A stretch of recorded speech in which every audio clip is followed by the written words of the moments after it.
জান্নাতের বাড়িটা কত বড় এটা জানার জন্য আগে ছোট্ট দুইটা ঘটনা শুনতে হবে। এই ঘটনা দুইটা আপনি পাবেন বুখারী শরীফের ব্যাখ্যা গ্রন্থ ফজলুল বারী নামক কিতাবের মধ্যে। শাইখুল ইসলাম আল্লামা শাব্বির আহমদ উসমানী রহমতুল্লাহি আলাইহির তাকরীর সম্বলিত কিতাব। এই কিতাবের মধ্যে এই ঘটনা দুইটি আছে। প্রথম ঘটনা হলো রাসূলুল্লাহ সাল্লাল্লাহু আলাইহি ওয়াসাল্লাম একদিন হযরতে জিবরাইল আলাইহিস সালামকে ধরে বসলেন, ভাই জিবরাইল, আপনি যে আমার কাছে এতবার আসা যাওয়া করেন, এতবার আসেন, কোত্থেকে আসে জিবরাইল আলাইহিস সালাম? আসমান থেকে। কোত্থেকে বলেন না? আসমান থেকে আসে। তো এই আসমান কত দূরে এটা তো কল্পনা করারও যোগ্যতা আমাদের নেই। এখান থেকে আপনি যে এত ঘন ঘন আমার কাছে আসেন, মুহূর্তের মধ্যে আসেন যান, আপনার চলার গতি কত দ্রুত আপনি চলতে পারেন? কে জিজ্ঞাসা করলেন? নবীজি সাল্লাল্লাহু আলাইহি সাল্লাম। কাকে? জিবরাইলকে। হযরতে জিবরাইল আলাইহিস সালাম জবাব দিলেন, ইয়া রাসূলুল্লাহ, আমি জিবরাইল যে আল্লাহ পাকের কত দ্রুত গতি সম্পন্ন মাখলুক এটা আপনাকে বলে আমি বুঝাতে পারবো না, তবে আমি আপনাকে একটা ছোট্ট ঘটনা শোনাই, ওখান থেকে আপনি শুধু আন্দাজ করবেন যে আমি জিবরাইল কত দ্রুত চলতে পারি। নবীজি বললেন, ঠিক আছে শোনান। তো হযরতে জিবরাইল আলাইহিস সালাম বলছেন, ইয়া রাসূলুল্লাহ, আপনি তো জানেন আল্লাহ পাকের একজন প্রিয় বান্দা হযরতে ইউসুফ আলাইহিস সালামকে তার 11 ভাই দুশমনি করে কুয়ার মধ্যে ফেলে দিয়েছিলেন। নবীজি বলেন যে হ্যাঁ, এটা তো আমি আপনার মাধ্যমেই জেনেছি। কুয়া চিনেন তো? এই কুয়ার মধ্যে যদি আপনি একটা বাচ্চাকে ছেড়ে দেন, এই বাচ্চাটা কুয়ার পানি পর্যন্ত পৌঁছতে কয়দিন সময় নেবে? 1 থেকে 2 সেকেন্ড, ঠিক কি না? এর বেশি লাগবে? হযরতে জিবরাইল বলেন, ইয়া রাসূলুল্লাহ, ইউসুফকে তার 11 ভাই দুশমনি করে কুয়ার মধ্যে ছেড়ে দিয়েছে, না ছেড়ে দিবে? ছেড়ে দিয়েছে। তখনও আমি কোনো একটা কাজে সিদরাতুল মুনতাহায় ছিলাম। কোথায়? সিদরাতুল মুনতাহা কোথায় মনে আছে তো? একটু আগেই তো বললাম। আমি ছিলাম সিদরাতুল মুনতাহায়। ইউসুফকে তার 11 ভাই দুশমনি করে কুয়ার মধ্যে ছেড়ে দিয়েছে।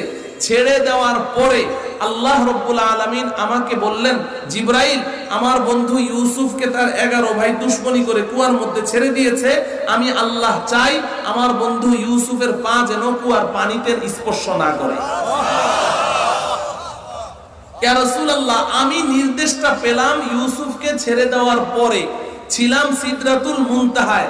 নির্দেশ পাওয়া মাত্র সিদরাতুল মুনতাহা থেকে, 7 আসমানের নিচে না উপরে, সিদরাতুল মুনতাহা থেকে এসে আমি আমার একটা ডানা ইউসুফের পায়ের নিচে বিছিয়ে ধরলাম, তখনও পর্যন্ত ইউসুফের পা কুয়ার পানিতে পৌঁছতে পারে নাই।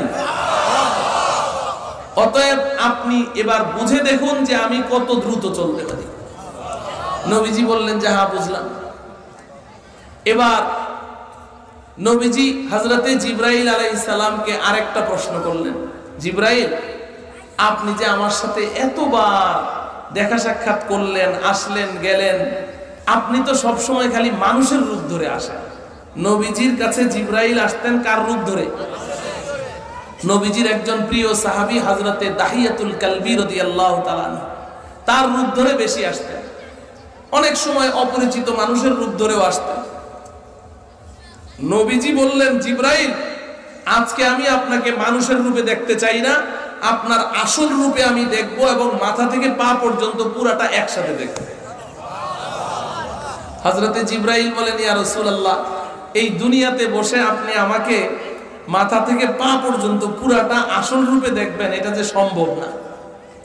নবীজি জানতে চাইলেন কেন সম্ভব না? জিবরাইল বলেন, সম্ভব না এজন্য যে আল্লাহ রাব্বুল আলামিন আমাকে এত বিশাল একটা বডি দিয়েছেন, এই ছোট্ট পৃথিবীতে আমার পুরাটা বডি জায়গা হবে না।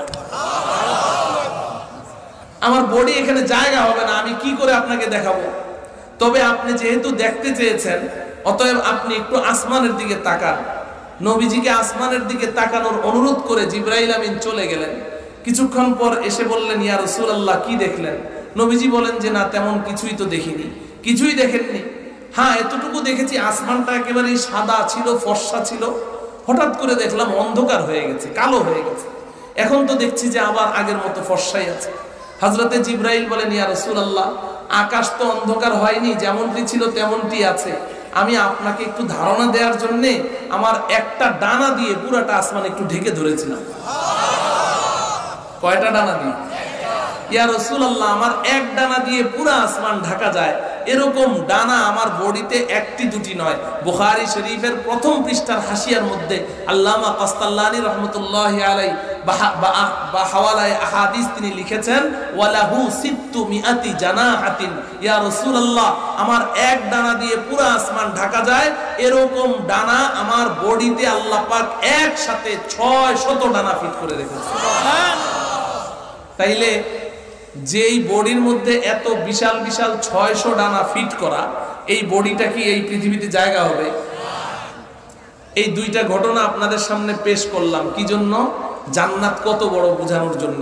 মনে আছে জান্নাতটা কত বড়? এবার শুনেন। হাকিমুল উম্মাত মুজাদ্দিদুল মিল্লাত হযরত মাওলানা শাহ আশরাফ আলী থানভী রাহমাতুল্লাহি আলাইহি নাম শুনেছেন? আশরাফ আলী থানভীর নাম শুনেছেন? আশরাফ আলী থানভী রহমতুল্লাহি আলাইহি আল ইবকা নামক কিতাবের মধ্যে তিনি উল্লেখ করেছেন, একদিন হযরতে জিবরাইল আলাইহিস সালাম আল্লাহ পাকের কাছে একটা দরখাস্ত করলেন, রব্বুল আলামিন, আপনি যে এত বিশাল একটা জান্নাত তৈরি করেছেন, এই জান্নাতটা তো আপনি আপনার নেককার পরহেজগার বান্দাবান্দীদের জন্য তৈরি করেছেন, আমাদের ফেরেশতাদেরকে তো আপনি জান্নাত দিবেন না। আপনাদের জানা থাকা দরকার, ফেরেশতারা জান্নাতেও যাবে না, জাহান্নামেও যাবে না, তাদের জন্য জান্নাতও নেই, জাহান্নামও নেই। আল্লাহ রাব্বুল আলামিন অন্যান্য প্রাণীদের মতো ফেরেশতাদেরকে এক সময় শেষ করে দিবেন, ভ্যানিশ করে দিবেন। এই জান্নাত আল্লাহ পাক তৈরি করেছেন আমাদের জন্য। সবাই বলেন কাদের জন্য? সবাই বলেছেন কাদের জন্য? আমাদের জন্য আল্লাহ পাক জান্নাত তৈরি করেছেন। হযরতে জিবরাইল বললেন, রব্বুল আলামিন, আপনি তো আমাদের ফেরেশতাদেরকে জান্নাত দিবেন না, সেটা আপনার ব্যাপার, এতে আমাদের কোনো আপত্তি নেই, কিন্তু আমার মনের মধ্যে আজকে একটা শখ জাগলো, আপনি যদি আমাকে একটু অনুমতি দিতেন, আমি পুরাটা জান্নাত একটু ঘুরে দেখতাম। আল্লাহ রাব্বুল আলামিন জবাব দিলেন, জিবরাইল, আমি আমার নেককার পরহেজগার বান্দাবান্দীদের জন্য যেই জান্নাত তৈরি করেছি, এই জান্নাতটা এত বিশাল, এত বিশাল, এত বিশাল, তুমি জিবরাইলের পক্ষে পুরা জান্নাত ঘুরে দেখা সম্ভব না। হাকিমুল উম্মাত লিখেছেন, হযরতে জিবরাইল বললেন, রব্বুল আলামিন, আপনি যদি অনুমতি দেন তাহলে আমি একটু চেষ্টা করে দেখি। আল্লাহ পাক বলেন, যাও, অনুমতি দিলাম। আল্লাহ পাকের অনুমতি নিয়ে জিবরাইল আলাইহিস সালাম জান্নাতের এক প্রান্ত থেকে উড়াল দিলেন। এই উড়ালটার ধরন কেমন ছিল বোঝানোর জন্য আগের দুইটা ঘটনা শুনিয়েছি। উড়ালটা কি ঠেলা গাড়ির গতিতে ছিল না রেলগাড়ির গতিতে ছিল? এটা কত গতিতে ছিল এটা বোঝানোর জন্য আগের দুইটা ঘটনা শুনাইলাম। এই যে জিবরাইলের চলার গতি, এই গতিতে তিনি উড়ালটা দিলেন। বডিটা কত বিশাল তাও তো মনে আছে, 600 ডানা মেরে এই গতিতে তিনি উড়লেন। এক বর্ণনা মতে 70 বছর, আরেক বর্ণনায় আছে 70,000 বছর তিনি উড়লেন। এই যে 70,000 বছর উড়লেন, রাস্তায় জিবরাইলের ঘুম ধরেছিল, পেশাব পায়খানার হাজত হয়েছিল, পেটে ক্ষুধা লেগেছিল। হ্যাঁ, আমরা তো সফর করলে এখান থেকে রংপুর গেলে রাস্তায় 3-4 বার হোটেলে দাঁড়াইতে হয়, পেশাব ধরে, আরেকবার আবার ঘুম ধরে, আবার নাস্তা খাইতে হয়, কত কাজ, তাই না? জিবরাইল যে 70,000 বছর উড়লেন, মাঝখানে কোথাও তো কোনো রেস্ট নেন নাই, নিয়েছেন? নন স্টপ 70,000 বছর তিনি উড়লেন, কিন্তু জান্নাতের কোনো কুল কিনারাই খুঁজে পেলেন না। তখন দেখছেন যে আর কিছুই খুঁজে পাওয়া যাচ্ছে না, চারদিকে খালি অথই, খালি এই খোলা জায়গা, চলছে আর চলছে, কোনো কুল কিনারা নাই। তো এক জায়গায় বসে পড়লেন। বসে গিয়ে এবার জিবরাইল বলছেন, রব্বুল আলামিন, আপনি যেহেতু বলেছেন সম্ভব না, তাই কি আর সম্ভব? এতক্ষণে তো জিবরাইল বলছেন, রব্বুল আলামিন, আপনি যখন বলেছেন সম্ভব না, তখনই তো আমার বিশ্বাস হয়ে গেছে যে আমার পক্ষে পুরাটা ঘোরা সম্ভব না, কিন্তু আমি একটু পরীক্ষা করে দেখলাম যে আমাকে যে আপনি এত গতি দিলেন, এত বিশাল বডি দিলেন, এই গতি দিয়ে আমি কত দূর আসতে পারি। কিন্তু আশ্চর্যের ব্যাপার, 70,000টা বছর উড়লাম, আমি তো কোনো কুল কিনারাই খুঁজে পাচ্ছি না। রব্বুল আলামিন, আপনার কাছে শেষ দরখাস্ত, আমি যে 70,000 বছর এভাবে উড়লাম, আমি কত দূর আসলাম আর সামনে কত দূর আছে, আমাকে এটা একটু বলেন। আল্লাহ রাব্বুল আলামিন বলেন, জিবরাইল, তুমি যে 70,000 বছর উড়েছো, জান্নাতের খুঁটি কয়টা পেয়েছো? রব্বুল আলামিন এই মাত্র 2টা খুঁটি পাইলাম। আল্লাহ পাক বলেন, জিবরাইল এমন অসংখ্য অগণিত খুঁটি এখনো সামনে রয়ে গেছে। মুহতারাম হাজিরিন, এই জান্নাত আল্লাহ পাক কাদের জন্য তৈরি করেছেন? সবাই বলেন কাদের জন্য? আমরা সবাই জান্নাতে যেতে চাই। কারা কারা যেতে চায় হাত উঠায়।